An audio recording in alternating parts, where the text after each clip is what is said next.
कि आज की जो मीटिंग का मकसद है कि चंद सालों से ये जो इब्राहिम हैदरी और बाकी इलाकों से केटी बंदर खारो खान से जो गाड़ियाँ माल लेके मछली लेके कराची हार्बर पहुँचती हैं, उनको ये जो खासकर हिरोनी हैं, मवाली हैं, इनके जत्थे हैं 10-10, 15-15, 5-5, 8-8 लोगों के।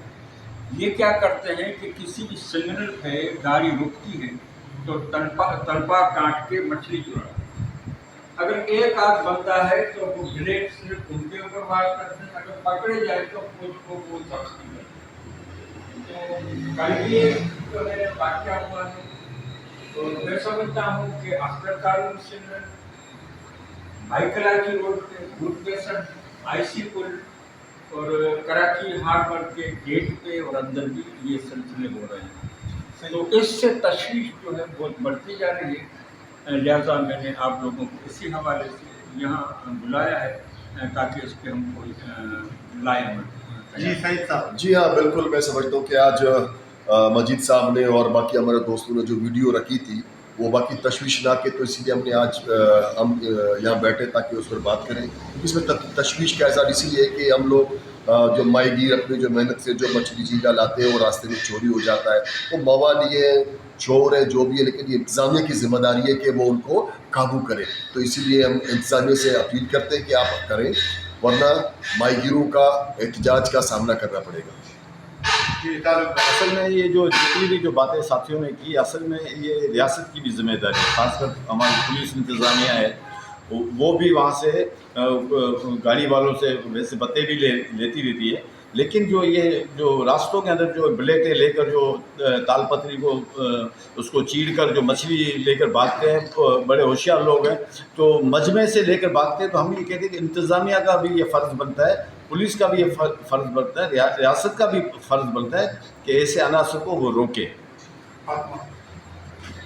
वाकई ये जो चोरी वाला मछली की चोरी वाला मामला है, ये काफ़ी सालों से जो है माहीगीरों को बहुत तंग करते हैं। पहले ये होता था कि पीछे गाड़ी में जो है सिर्फ एक बंदा बैठता था या बैठता ही नहीं था, लेकिन अभी जो भी फ़िश लेकर मार्केट गाड़ी जाती है उसमें 3-4 बंदे बिठाने पड़ते हैं।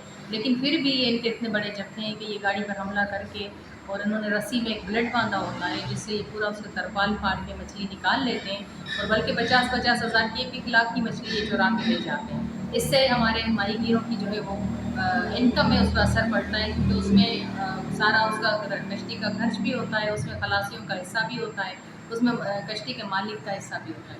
तो इससे हमारी औरतें ही मुतासर होती हैं, हमारे घरों पर फ़र्क पड़ता है। इसीलिए आज हमारी जो ये मीटिंग है, और हम अपने जितने भी कानून नाफिज करने वाले इदारे हैं और हमारी रियासत जो हमारी सौतेली माँ का सलूक कर रही है हमारे साथ, तो उससे भी हमारी भरपूर डिमांड है कि फौरी तौर पर जो एक्शन लेके हमारे माहीगीरों को जो है वो उसके रोज़गार को और ये मछली जो ले जाती हैं गाड़ियाँ, इनको तहफ़्फ़ुज़ फराहम किया जाए। जी जैसे कि हम नुमाइंदा भी हैं पाकिस्तान फिशर को पूरे माहीगीरों का, पूरे पाकिस्तान के माहीगीरों का, तो हमें क्योंकि माहीगीरों के रोज़गार का मसला है तो उस पर तशवीश का इज़हार हमारा बनता भी है। तो जैसे साथियों ने बात की, तो मैं भी यही बात करूँगा कि हुकूमत, रियासत जो है इसकी ज़िम्मेदारी कबूल करे। ख़ास तौर पर पुलिस अगर अपनी ज़िम्मेदारी ले और इन गुंडों को, मवालियों को या हिरोनियों को जो मछली ले लेते हैं, कीमती मछली है, तो उनको काबू करना उनका फ़र्ज़ बनता है।